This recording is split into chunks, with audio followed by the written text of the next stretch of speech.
Tell me about that. So when you were Uh, fasting, and what would come up for you, and how would you deal with it, and what were you thinking? oh, I don't know. It's I almost can't remember it because what the process that goes on is I just almost go into a numb state, and I think that's why I can't remember it too well. It's just for me, the second and third day of fasting was the worst. The second day, it's just you want to eat. And the third day, it's worse.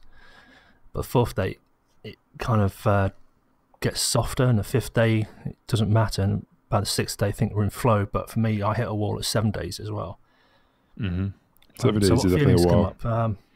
Yeah, what comes up? It's like you're walking a tightrope.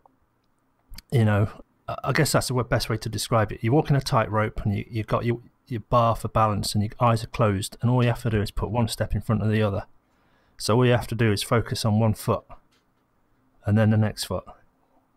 As soon as you open your eyes and look down, that's when it all goes to shit. And that's the saying. That's what happens as soon as you come out of that concentration or focus or Zen state or whatever. You start thinking about the pies and the beer and going out and pizzas, and then all those attachments to all those foods just come flooding in, and it makes it really difficult to bat them all away. So then it's not that you have to bat them away. The trick seems to be to just stop thinking about them. So think about something else, or don't think anything at all. How the fuck do you do that? Well, I suppose one simple strategy is sleep, but that's not great when you're committed to doing 10, 12 hour workday. Another strategy is I started reading, or started making videos, or I started challenging myself on little stupid tasks. Can you do that again? Can you do that again? Can you do that again?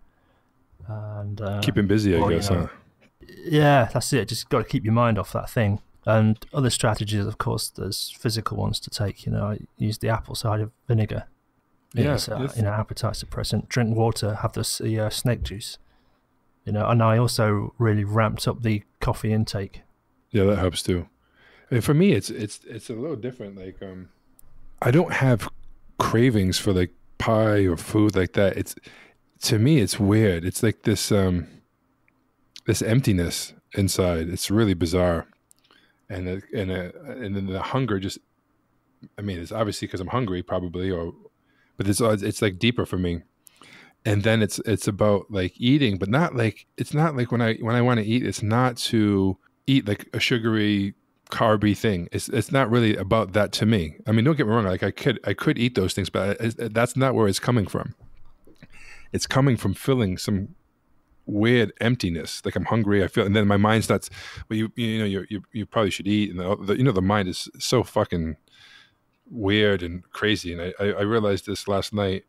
Our mind is just like stories that we tell ourselves of experiences. It's just, I've been pushing myself at the gym now. Every time my mind says to do like 5 minutes less, now I'm doing 10 minutes more.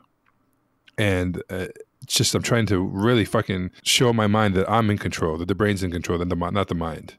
It's not easy. I got to tell you, like taking cold showers here and there. I didn't do it. I took a shower late last night. I didn't do it last night. I was sleeping. I didn't want to freaking be screaming. It's fucking cold. Like I could eat a piece of broccoli, or I could even have like a little bite of butter, like the good Kerrygold butter, just like a little thumbnail sized piece of butter, and I'll instantly relax and feel better.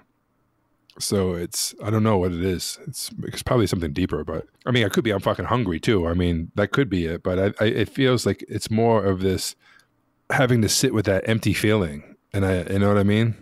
Maybe I sound like a fucking retard Yeah, right now, no, but no. I think I've heard this before about business gurus going on about an emotional bank account, and I didn't really get it. But what it is, I think, is you got to have a deep well of good experiences to be able to draw upon. So yeah, all right, it's a bit shitty now. I'm feeling fucking hungry, but shit, remember that time when you pigged out 2 years ago, and remember how good that felt, and then the day after you felt like shit. Well, you can draw on that experience to create leverage. So you were saying about going to the gym and pushing. I used to go to the gym, but I used to get anxious about it. Every time I'd go, it'd be like, I've got to lift more than last time. Got to. And it'd be a punishment exercise rather than a reward exercise. It was like, you piece of shit, come on, shift that piece of metal. Come on, you weak bastard. Because you only did 2 sets last time, you wuss. I'm going to punish you and give you 5 this time. and it'd be a punishment regime rather than a pleasurable experience of growth. It'd be, break down that muscle, show it who's boss, and it's a totally wrong attitude. Yeah, it's a tough thing not to do that though, especially at the gym. We're so conditioned to be stronger, get better, and life in general. And the only reason why I want to push myself is not to actually just so I can keep getting better and better, which is I don't mind that. It's just to fucking it's only to shut my mind up. Do you know what I mean? To say fuck you, now we're doing more. I can't even do much, dude. I got to tell you, like I go all out, and I'm 20 seconds, and my legs are burning. They're on fire on the elliptical machine. But I go hard. Like people are looking, like they hear me going. Like I'm just because it's going so fast. It's like it's gonna fall off the machine. It's not gonna break. And I go as hard as I can for like 20 seconds, and then I was tired the other day, so and then sometimes I do 25, and then the other day I did 25 seconds, and then like 30 for the last two, and my legs are just sore. And I don't feel like I got to keep beating that. If my mind is not telling me to do less, then I'll be fine. It's hard to focus on just like, okay, I'm going to spend 10 minutes and I'm just going to do this. And if I write one word, if I write 10 pages, it doesn't matter. I'm not trying to do more. I'm just spending this amount of time on it. And if I don't do anything and I just sit there and think about what I'm going to write, it's okay. I'm going to just do that. And I'm not going to judge it. I'm just going to do it. And every day I'm going to do that. And eventually maybe I write a sentence, and maybe it's 2 sentences.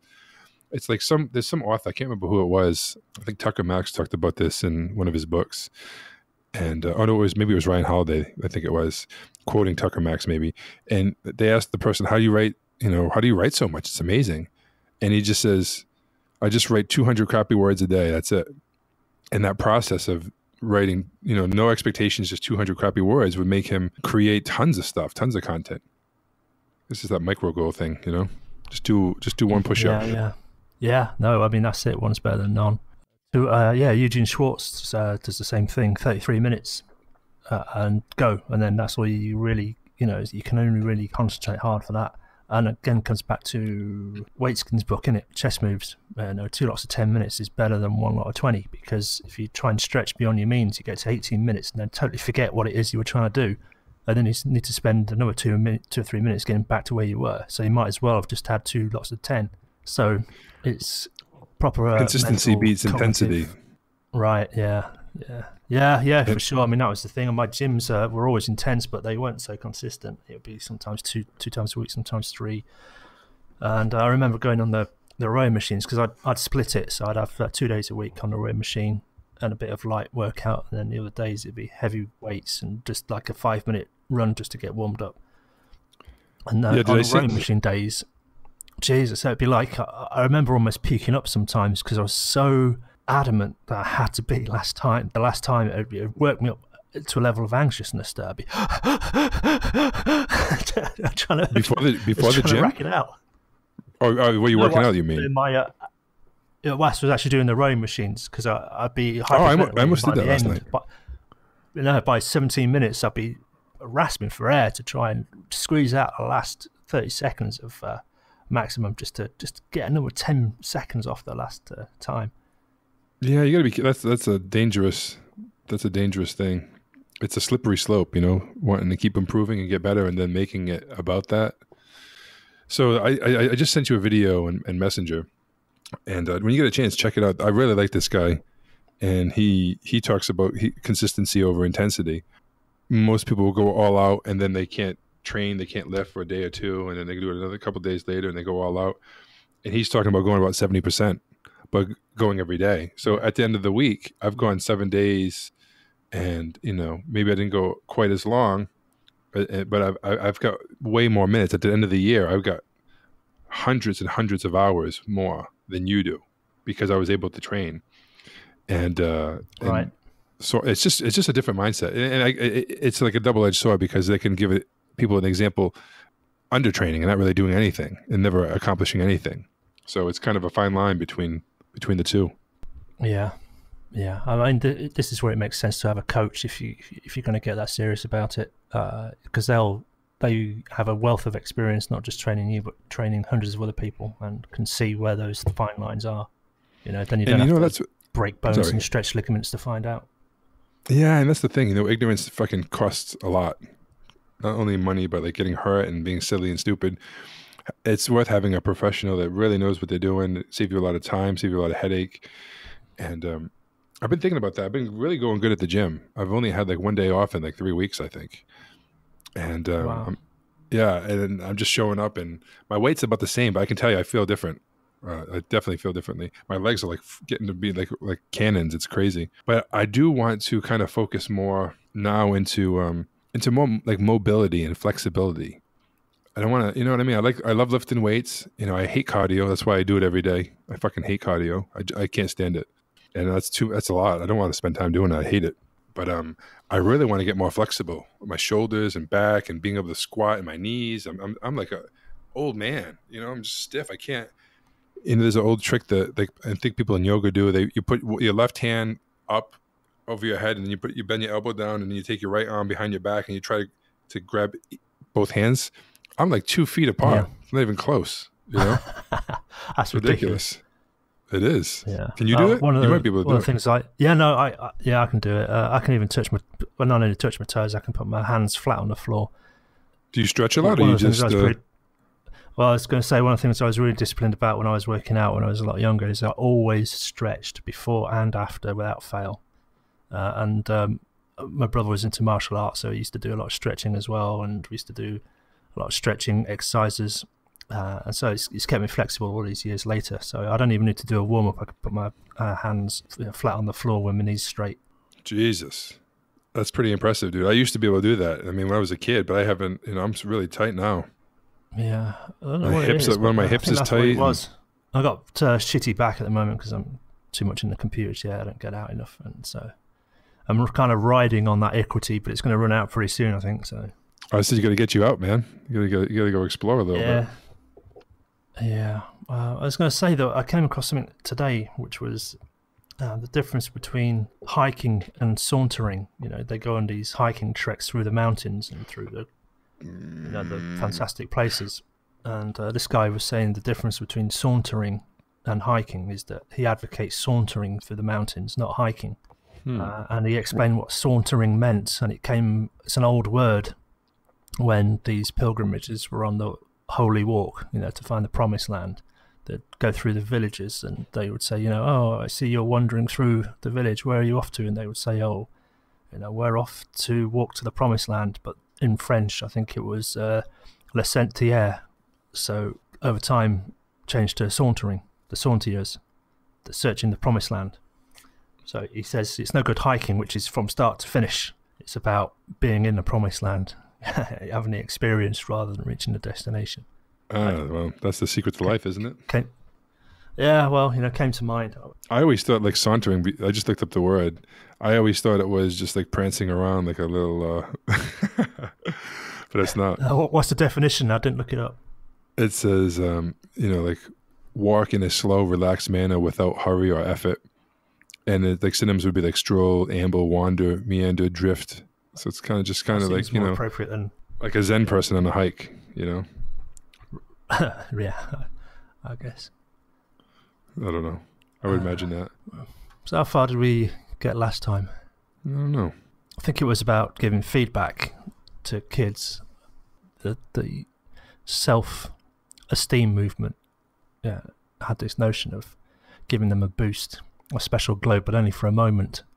And the minute they hit a snag, their confidence comes undone, and the motivation hits a rock bottom. Because if success means they're smart, then failure means they're dumb. And this is the fixed mindset. So this is the trap we're set when we try and prop up self-esteem with comments like, oh, you're so smart, or you're so brilliant. And even those, you know, it's a judgment.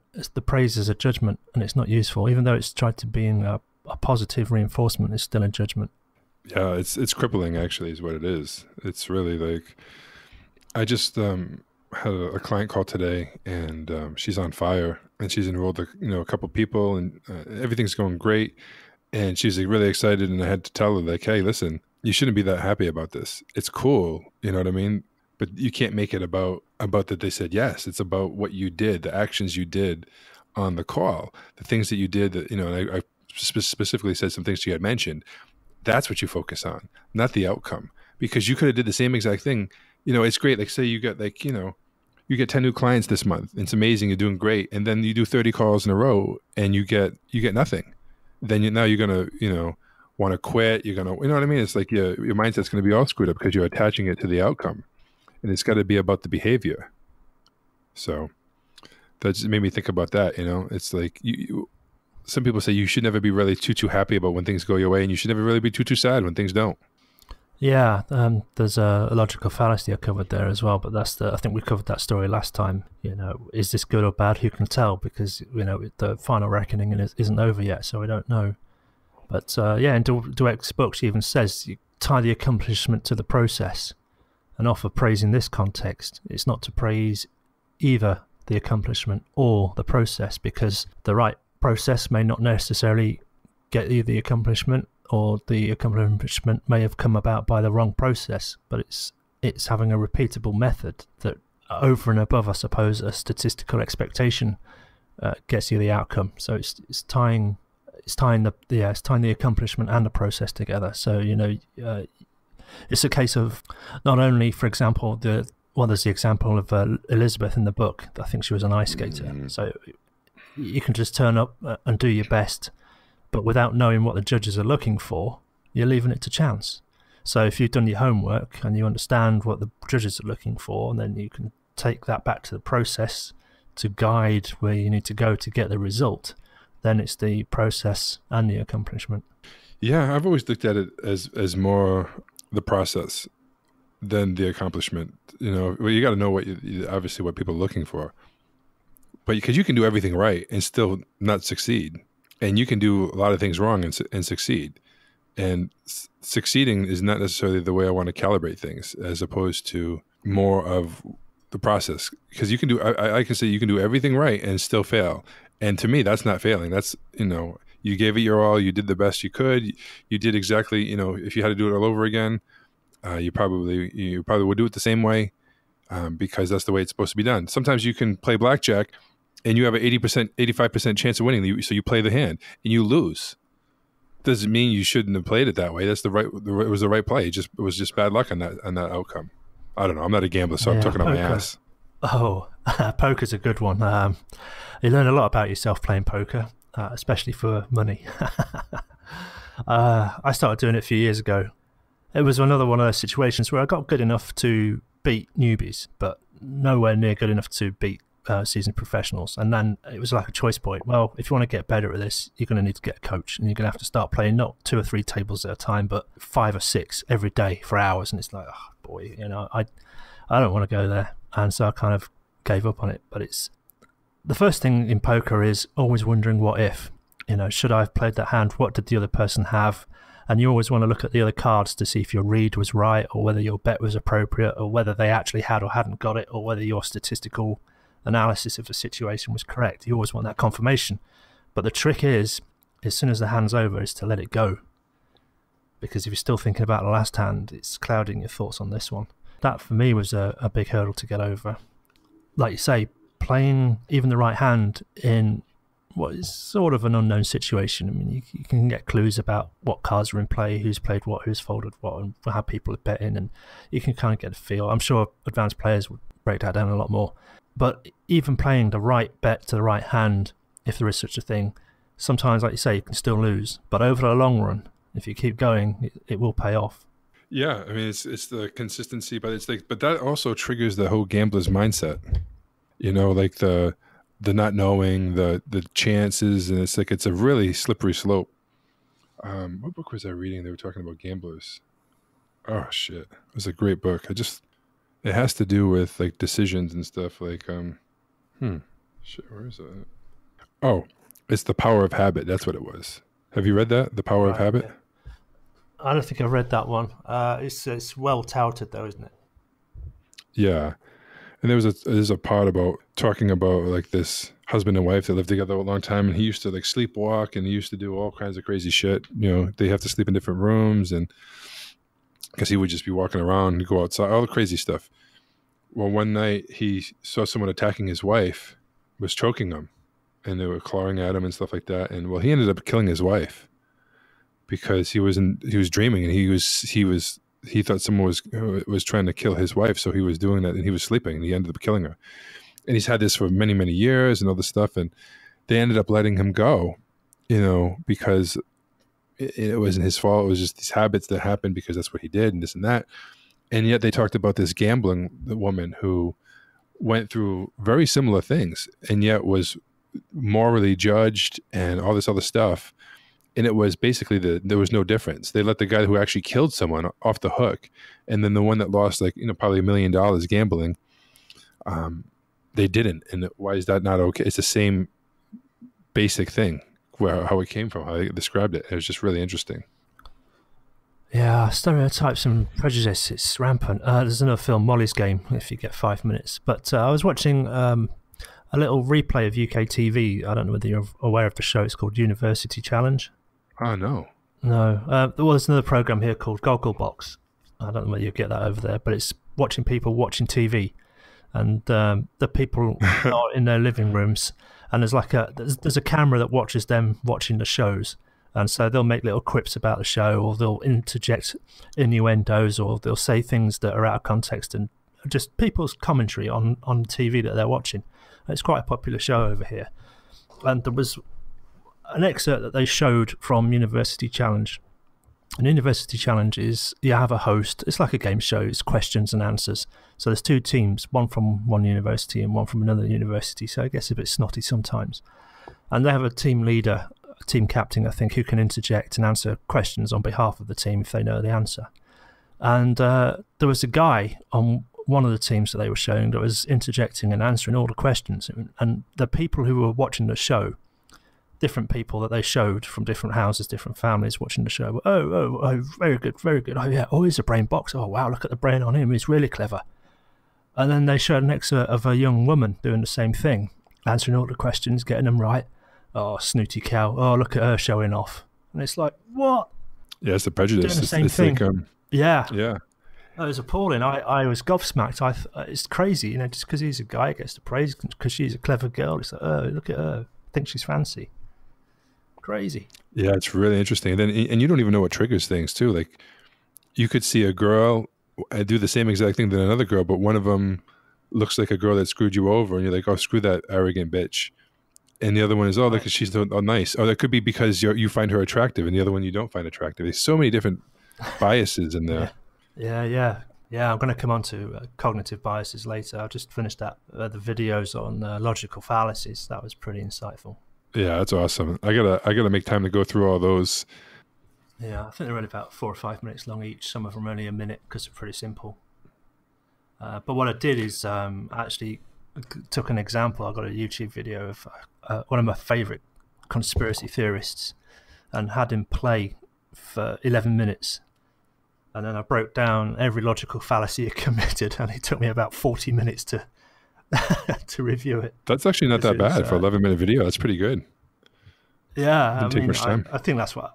I can't remember. I don't know, it might have been less than that. It seemed like forever. I'm sure it was only 5 minutes, but I think I got 4 times at the end, so he might have only been 5 minutes, but it might have been me 15 minutes breaking down his logical fallacies. But it was every sentence had at least 1 or 2 logical fallacies, error in thinking, or drawing an unsafe conclusion, or speculating, or just the non sequiturs, strawman fallacies. It was just endless, but it was beautiful to watch. How many different ones? You said there's like 70, 75 or something, 80? What is it?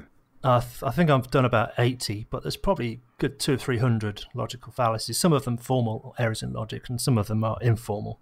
So they might not necessarily break the rules of logic, but they are. I mean, like the strawman fallacy. It's not actually a logical fallacy, but it's where you misrepresent somebody else's position, proffer that as the truth, and then tear it down. So all you've done is tear down a position they never had. So that's called a strawman fallacy. That's funny. But so it's not actually a failure in logic. It's just shitty. It's lying. It's just lying. Is it lying or no? Well, if this is the question, is it lying? Because some of these creationist and intelligent design people, they misrepresent evolution, and they say, "Oh, do you think it's possible that we evolved from a rock?" Well, no evolutionist said that ever, and they keep getting told no evolutionist or scientist said that ever. And yet they'll come out next week, oh, do you think it's possible that we evolved from a rock? buy my DVD and I'll show you how that's impossible and why you need to believe in faith more. Oh yeah. Do you think bacon can turn into a tuna fish? No. Those are. I mean, it's almost as absurd, right? Do you know what I mean? Yeah. Do you think I can turn this guitar into a bucket of Kentucky Fried Chicken? No. Yeah, same kind of thing. It's the same bullshit. I mean, it's equivocation because it says in the Bible that God created us from dust or something, didn't it? So if you can get back to dust, hang on a minute. Who said in the Bible? Isn't that where God created man from dust? Probably, but I thought that's where it came from. But who wrote the Bible? This is it. Yeah, who knows? How many interpretations are there? There's how corrupt is people in general? Yeah, no, but I mean, I'm kind of laughing at the idea that these creationists, mock scientists, were saying that saying that man evolved from a rock, but it says in the Bible pretty much man came from a rock or a speck of dust, which is almost the same thing that they're trying to tear down. It never surprises me how people think everyone thinks they're so freaking smart, and they think that that since we're human beings that we're the most intelligent people and all this stuff, and this planet is so old, and we are only like a little virus on the planet for a little while in the big scheme of things. You know what I mean? Dinosaurs were around how many years ago before us? Millions and millions and millions of years. Like, 60. Can people even wrap their head around that? Around 100 million years ago? Like, can you even understand that? Not really. No, it's beyond our common frame of reference. It's like if you stand on a tall mountain, you might be able to see 20 miles in every direction, and that's about the limit of your comprehension of distance. All right, we can drive cars now, so some of us can fly, so we've got an idea of the radius of our planet, or the circumference of our planet is about our limit of understanding of distance. Beyond that, it becomes incomprehensible. So, it's 150 million miles to Mars. What the fuck does that mean? It's a reference. Is it really that far? Had around. Yeah, well, it kind of depends on the positions in their relative orbits to each other. I think that at the closest distance to each other, it's 40 million miles. And then when they're on the opposite sides of the sun, it's 250 million miles apart. What the fuck? If I want to ask you, because you're the smartest person I know, so like, what the fuck is like a light year? Yeah, light year is the distance travelled whilst travelling at the speed of light for 1 year. Oh, wow. Yeah, that distance is such a huge number when expressed in meters. That's why they coined the term light year. It's about 6 trillion miles, it says. Is it? Right. A meter is... I was going to say, speed of light is about 300 million meters a second. So times that by 60 to get minutes. Times that by 60 to get hours. What the fuck is 9.461 E plus 15? The hell is that? Yeah. That's the formula. This doesn't tell me. E to the 15. Times 10. 15 oh my God. Or 5.88 trillion miles. That's a different version. Let me see. 9.46 trillion kilometers. Or how do you say it? Is that how you say it? That's crazy. And that's 1 light year, and the closest star to us is 4.2 light years away. Really? Yeah. And that's nuts. Yeah, the furthest thing I photographed was 5,219 light years away. The Rosetta Nebula. Really? Yeah, if you go online, you can lightbuckets.com. You can rent a small observatory, and it's all digital now. So you just tell it where to point, you give it the exposure value you want, and then it downloads the file and emails it to you. So you can take pictures of anything you like. Wow, that's sick. Yeah, it's pretty cool. Anyway, we got off topic today, huh? Yeah, quite a lot. I don't care what we talk about. I don't care if it's a podcast. I don't care. It doesn't matter. If it is, it's cool. Let's just battle through this next bit then, just to reach a conclusion. I'll edit it so it sounds good. Okay. So praise that judges is not so useful, and manipulating people's feelings as well, which I think was where the logical fallacies came from. So one of them is like appealing to emotion. We say things like, I really admire or like the way you do this, or I feel as I do because you've done something. Nonviolent communication says to never do it that way. It always has to be, more self-actualized, because that puts all the emphasis on yourself. Of course, the sentence starts with I. So I feel the way I do because you do. It's all of a sudden it's not about them anymore. It's all about I and my feelings. So you have to change your behavior to appease the way I feel about things. And it, again, very fixed mindset. So I think Dweck advises more of a review of the process. What have you done this year? How is it different from last year? How is it the same as last year? Did it get the results? What have you gotten? And it teaches them to install a process of personal review, because if the praise isn't there to motivate them, or failure happens and they're pegged the outcome to self-esteem, when they don't have success, or there's no one there to give them self-esteem, what have they got? Well, if you give them this review process, at least they've got a starting point. Yeah, I mean, I think having a process in place for that is it's essential, because it's how else do you stay on track. Yeah, I think it's, again, in the sales calls, again, keeping track of how many sales calls you've made and how many you closed, so that over time you can see how your close ratio is changing and how your income is changing dependent on the number of calls and close ratio. How will you know if you don't keep track? No, yeah, it's true. I had, early on in sales, I had such resistance towards that. I never wanted to do that. I wasn't like that organized mind and wanted to track all the percentages to see what I'm doing. I was always like, if I do everything right, at the end of the month, I'll have sales. And usually I would. So I never really liked that, but now I could really fine tune and see where in the process was I losing it. Right. If I did so much to these people and didn't get to the present, but I only presented, if I talked to 100 people and only presented 50 offers, and then out of the offers, I only did this and this and this and the different steps. So, I could see where I was dropping the ball. When I have this many offers, I close this many. So what's happening? Why am I not writing them up or getting offers, kind of thing, Yeah, we used to get that resistance in the car dealership as well, because I used to monitor all the calls and close ratios, and they were very reticent about giving up that information, because I think they felt that they were being watched or judged, and I can get it, because a lot of things that are coming out now from artificial intelligence are doing this, and it feels like you're constantly being monitored. There's even something I read today that AI can use facial recognition to spot genetic issues. So imagine going for a job interview where they map your face, and they can detect that you got some pre-genetic condition that means you're more likely to steal. It's just, what do you do now? Where do you go if you happen to be born like that? It ain't your frigging fault, but you're going to be punished for it anyway. That's just fucking silly.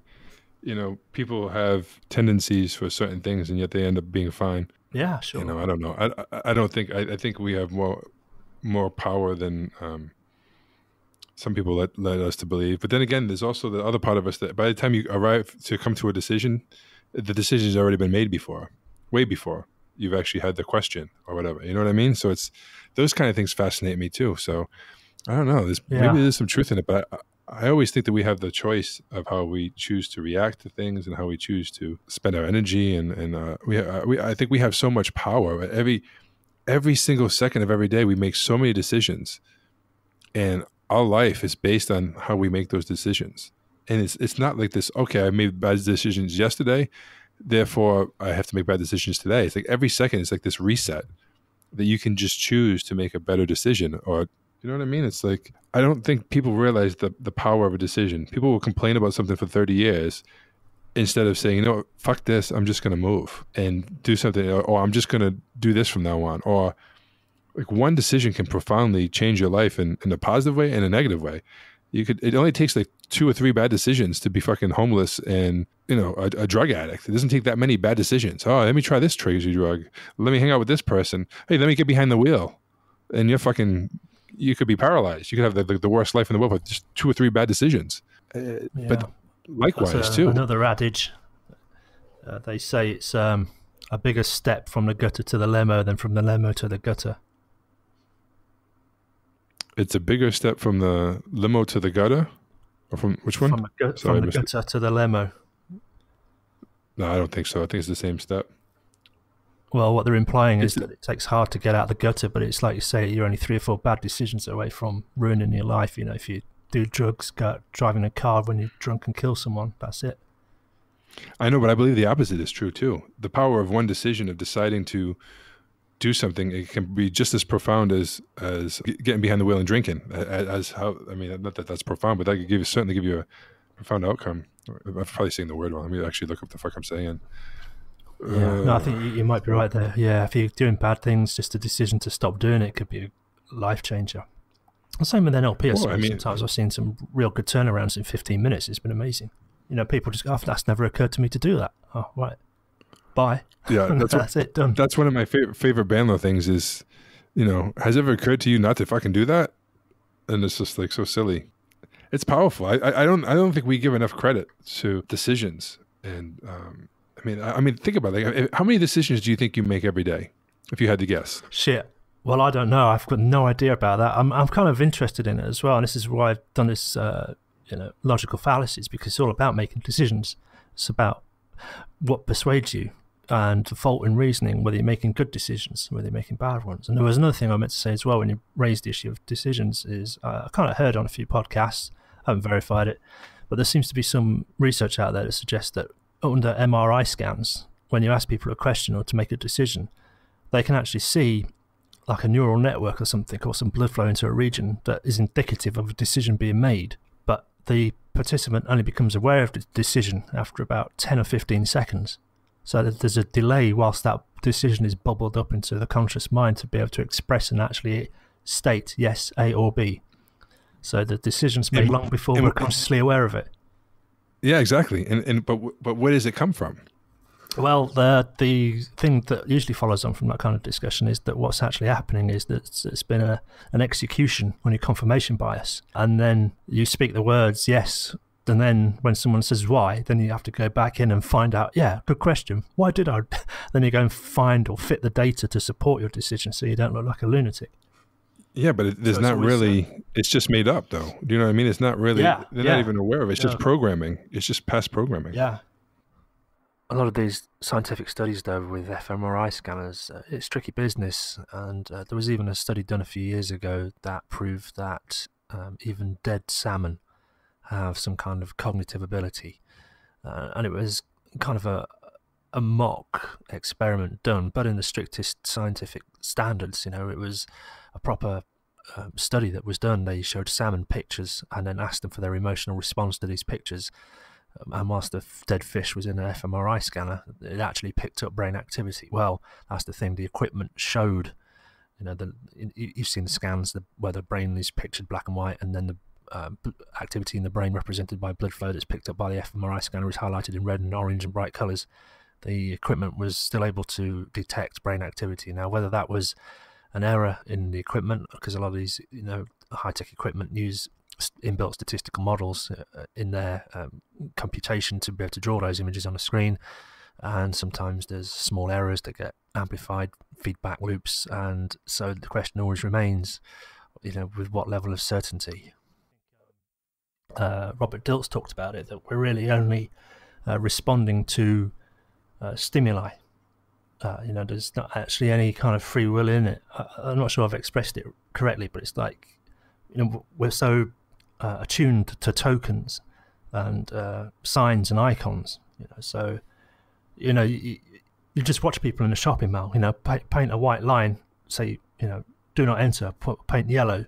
Most people won't. Some will just for the hell of it. And there was a great experiment they did in a train station. They painted out right in the middle of this busy train station. I think it was in London.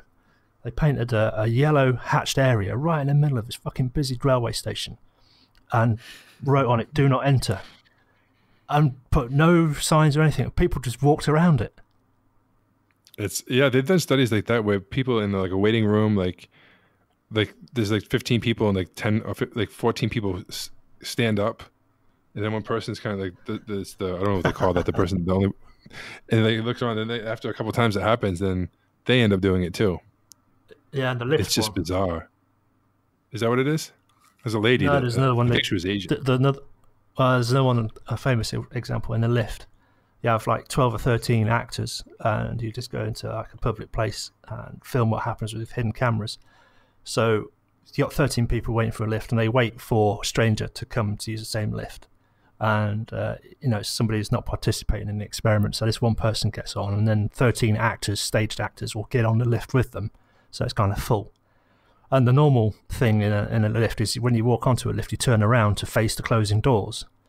Well, all these actors got in, turned around to face the closing doors, and then simultaneously all turned around to face the back wall.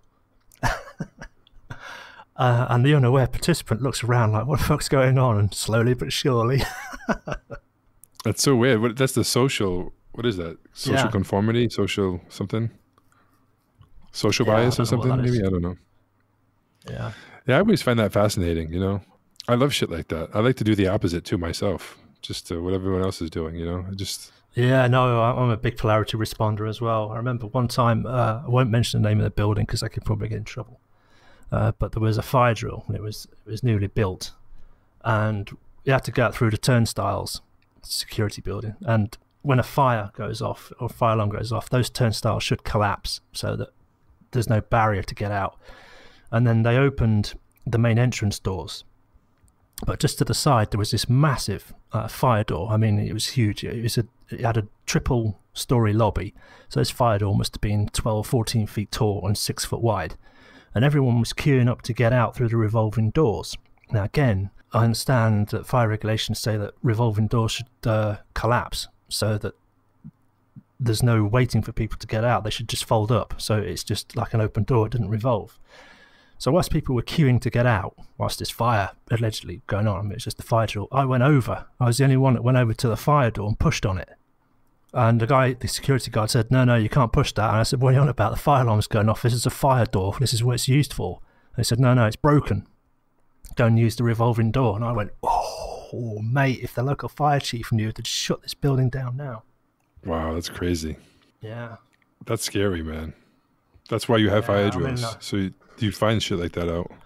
Well, I did. I wrote them a long list of things that I found wrong. Some of the emergency lighting in the stairwell didn't work. The revolving door should have collapsed. These turnstiles should have retracted. And the fire door didn't open. Yeah, I raised that up. I think they got it fixed, but it's a fucking shit show. It makes me think of have you ever read the checklist manifesto? No. Sounds good. It's actually yeah, I was never a fan of that before. I read this, I don't know, a long time ago, probably about, I don't know, 4 or 5 years ago, maybe 3, 4 years ago, at least it's got to be at least 4 years ago.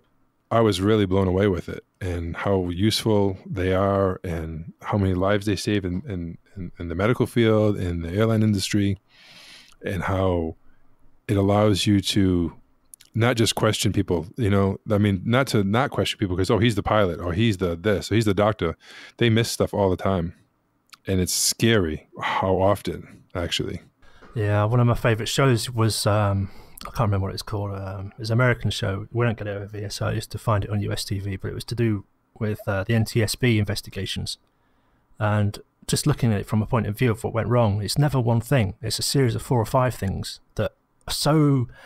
And as the process continually improves and they build more into these checklists, it removes these outliers one by one. But now the outliers are so remote, the occurrence of happening. You'd have to go in, deliberately sabotage the aircraft, deliberately turn off the backup power supply, deliberately break the fuel lines. You'd have to go to those kind of extremes to create any kind of disaster. But, there's no human error. Yeah. Crazy things. One of them was this KLM pilot who decided to take off against strict prohibition by the tower, and it was foggy. And he had a fixed mindset that he was the greatest pilot ever lived because that was a reputation that the industry had given him, and he decided that he knew better than the tower. So he went down the runway, didn't realise because tower hadn't informed him, and they didn't need to inform him that there was an airplane taking off in the opposite direction. So not only did he kill everyone on his plane, he killed everyone on the other plane as well. Oh my God. It reminds me of that, God, I don't remember what book this was in. They did a radio message and it was like a battleship or something, and it said, hey, this is blah, blah, blah, change your path. And then... Yeah.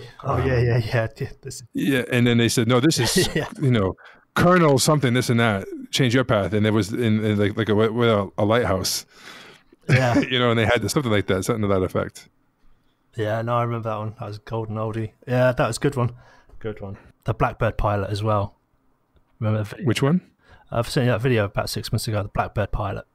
The SR-71 pilot. So this is the SR-71 pilot telling a story about the speed check. I think it's Brian Shul, I think.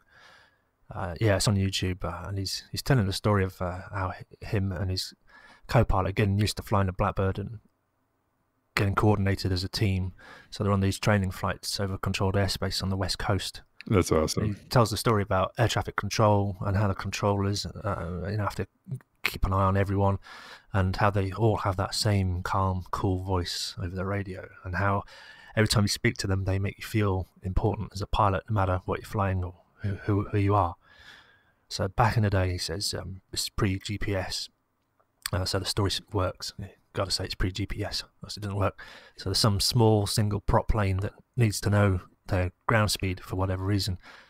And so they get on the frequency and ask LA Center, Cessna XYZ, requesting ground speed check. That's funny. And apparently this isn't so cool, and it ties up valuable radio time. But, being the consummate professionals, these ATC chaps respond in that cool voice. Yeah, this is LA Central. We've got you on radar at 100 knots. But this is an open frequency radio, and anyone can listen in, and a dual prop plane pipes upon the frequency. LA Center, this is twin engine ABC, whatever. You got a ground speed readout for us? Oh, that's funny. Oh boy. And again, being professional, the ATC kind of obligated to respond. Yeah, this is LA Central, twin ABC. We got you at 120 knots on the ground. Oh, yeah. That's right. Yeah, right after that, as the story goes, an F-18 wanted to get in on the fun. Navy boy, apparently. Senna, this is badass Navy dude, whatever, ground speed check. That's so funny. But, there's the way the story's told. This guy's obviously a military guy, and he knows that this F-18 that's calling into center has got this $1 million cockpit, and he knows right there on the heads-up display is the exact ground speed, so there's no need for him to be calling into air traffic control for a ground speed check. He wants everyone to know that he's the fastest badass in the valley today, he says. Oh, dear Lord, the ATC's probably saying to himself. But again, ever professional. Yeah, this is Tower F-18. We show you at 650 knots across the ground. And the point is that these speed requests are kind of bad form. And there's now been 3 requests in less minutes, and it's kind of bad form, and no one really wants to go next. So, everyone's expecting that that'll be that for the end of the day or the end of the week. No one else dare call in. And so that I'll hear, the story of the teller of this story is, as he recalls it, he's pondering whether to get on the frequency and put an end to the matter. But he hears a click from the back seat of the SR-71. This is co-pilot. LA Center, this is Aspen 123. We've got a ground speed check for us. But Center, they've got to give that oh so cool reply. Aspen 123, we show you at 1,998 knots across the ground. Yeah, that's awesome. That's great. I love stories like that. So funny. Yeah, the guy tells it a really good story. He's on YouTube. I can't remember what the title is. It's I don't know, fastest in the valley today, or Blackbird speed test. Might be Blackbird speed run. SR-71 I think that's it. Yeah, I think that's it. That's awesome. Oh man! So what are you up to? What's new on the books for you? Well, I just wanted to get mine set off to the nonviolent communication one. I don't know. The book reading, it's all well and good, but it doesn't move things forward for me. Maybe it will through the podcast. Yeah, I don't know. I was thinking about this. I was thinking, man, the other day I was just, I have been having a hard time sleeping lately. Which is weird because I always sleep. And it would be really cool. I would love to go out and just do like social experiments with you, just to have all these different like ideas, and probably get someone to film it, get mic'd up. I would love that, to just do these real in life situations where anything goes, like whatever you want to do. It could be testing theories. It could be just fucking with people, doing in-person crank phone calls. It could be me and you taking a class or a course on something we know nothing about. Like maybe let's say it's like drawing or playing the tuba, something we've never done before, and just going through the whole process and documenting it. I don't know. I think that would be like fun shit.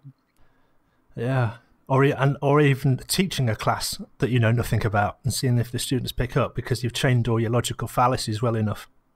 Yeah, I love that. I love that idea. And then being able to use like almost like shame and funny things to get people to doubt themselves, and just having that strong frame, even though we don't know what we're talking about. That's what people buy. You can certainly, unless someone's really, really confident in what they know, but if they really don't know, it's easy to overpower them verbally. Yeah, I wondered about this guy with, the conspiracy theorists. It's, a lot of conventions go on, and I just think, why is it that people still believe this crap with the access to information they have? Either they don't look, they don't want to look, or they're actively not looking. And I thought, this guy on stage, he's not telling any information. What he's doing is putting the performance on.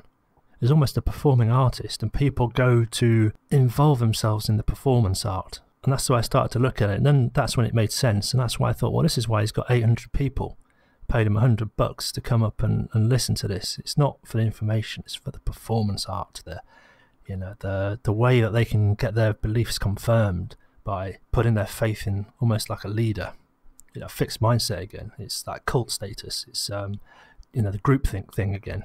Yeah. Somebody brave enough to go on stage and say the things that I want to hear. It also works in reverse, by the way, I noticed as well. Something that's going on in the flat earth community right now. A lot of kind of amateur scientists are clubbing together and doing cross collabs. They're actually ripping the flat earth movement to shreds by mocking it. And what's happening is when they tear down one of the big flat earthers and ridicule their ideas specifically, they don't really engage in ad hominems. They kind of keep it restricted to the silly notions and the ridiculous claims. What I've noticed happens is the people who were cheering on their favourite flat earth proponent watch this and see, holy shit, this guy's just gotten made a fool. Crap, that could have been me. Crap, I'm glad that I didn't mouth off about that. And then it kind of stems the flow through a good bit of humiliation. Yeah. I mean, or it makes them only see the side they want to see, and they see that those people are just making shit up. Who knows? I mean, the confirmation bias is so strong. Yeah. Unless it's so conclusive that it's. Yeah, I was just thinking back to the story of the SR-71 pilot. I got here in my notes that perfectionism, speed and perfection are the enemy of difficult learning. Yeah. Because, that SR-71 pilot up there at 80,000 feet, it's all well and good for him, but he looks like, again, we talked about this last time, the boxing champ. He just holds his belt up after 4 3-minute rounds, and we think, oh, wow, that was easy. 80,000 feet, oh, yeah, that was easy. Nah, mate, because he started in a single prop plane too. And then he went on to a biplane, jet plane, went to flight school, served for 20 years, and only now, this is his jolly exit. This is his swan song. This is the end of the career, not the start. Yeah, the 20-year overnight success, right? Right. People do it. It happens all the time, and I think that's really. I'm reading another book right now called Extreme You. It's about this lady who, God, she's just a powerhouse from New Zealand, and she's worked for like Virgin. She's worked for like Nike, big positions, like head of marketing, Gatorade, like big companies. The book's great, and it just talks about like how to not mess, to be uniquely yourself and not try to fit in and not try to be like the yes person, and approaching things differently. And it's really a good book. And the double-edged sword of being so creative and outspoken, and how she got fired from like Google, and she couldn't, even fathom it. She was kicking ass and all those other things, or somewhere else she got fired from, I forget. But anyway, it's a really good book. I forgot what my point was. What did you just say? And I just lost it. 20-year overnight success. Oh, yeah. And she talked about failure and how it's like, doing these things and not succeeding is like the best thing. And she like kind of reframed it into was it her or somewhere else? Jesus, I can't remember. But I think it was that book.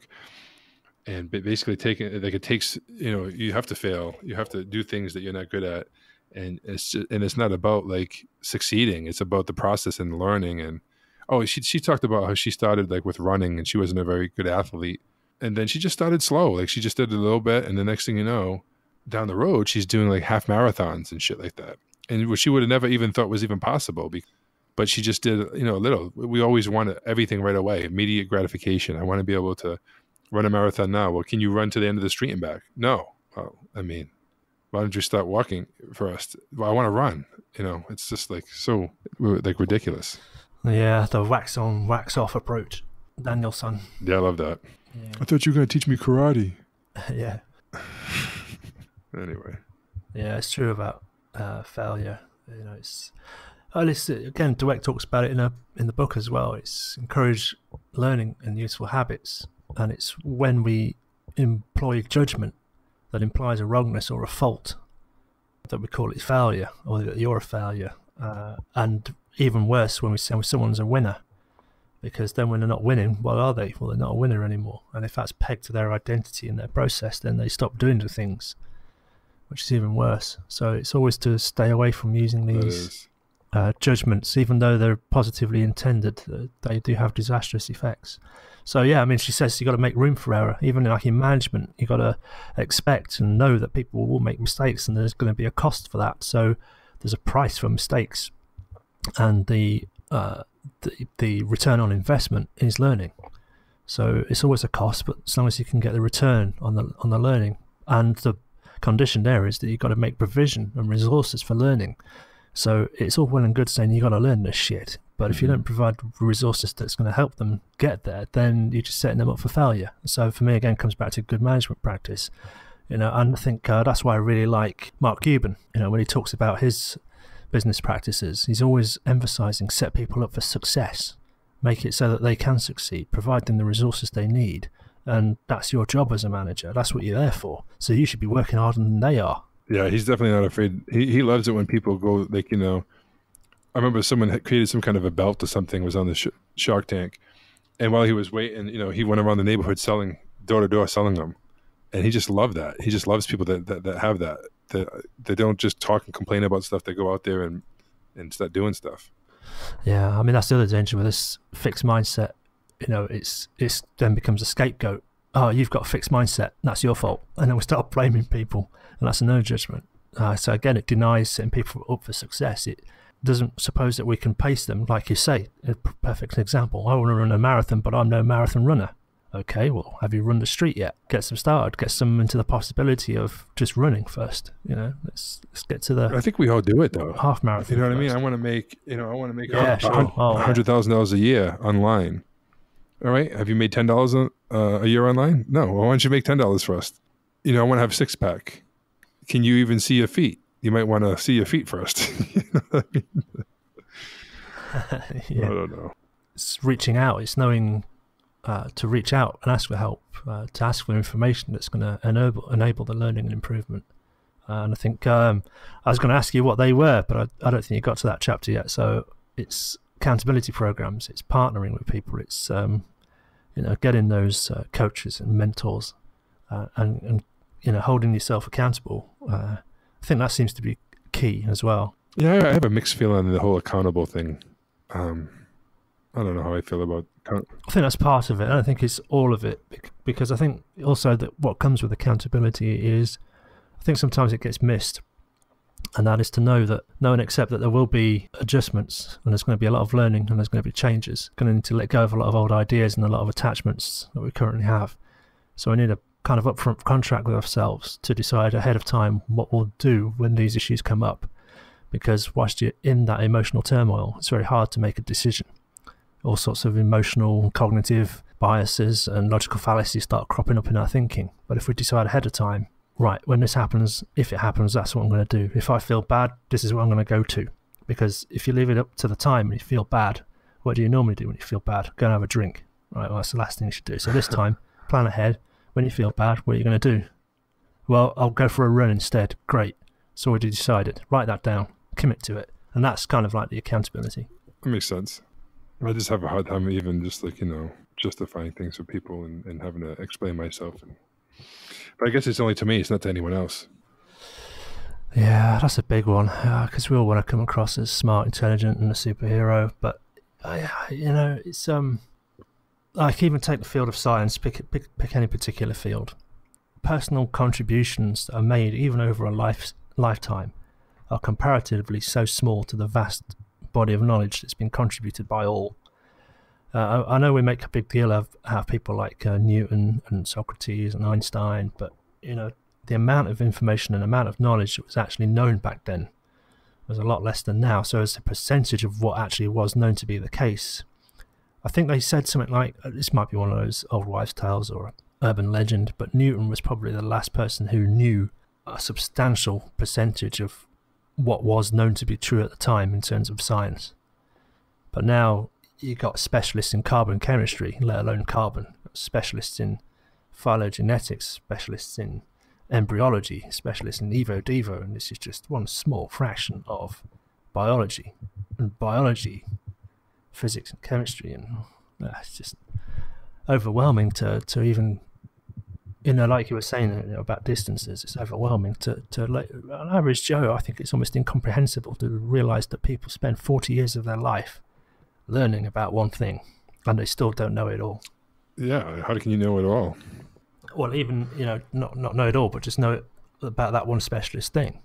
I know, but to know everything about one thing is to have an idea. It doesn't. Oh yeah. I don't know. It doesn't make sense to me. Yeah. So I think lesson is, I guess, from the book, gotta let go. Gotta let go of the fixed things. So it's growth. Doing a little bit more every day. Prime example: run the block again. Now run the next block over as well. And before you know where you are, you'll be waxing on, waxing off. That makes sense. Wax on, wax off. Oh, dude, I'm tapping out a little bit. How long have we been? Oh, we've been over an hour. Yeah. Sorry, I wasn't prepared today, buddy. Well, I'll get you next time. Okay. Yeah. All right. We'll pick it up on the messenger. Okay. Cool. All right, brother. All right, mate. Have a good one.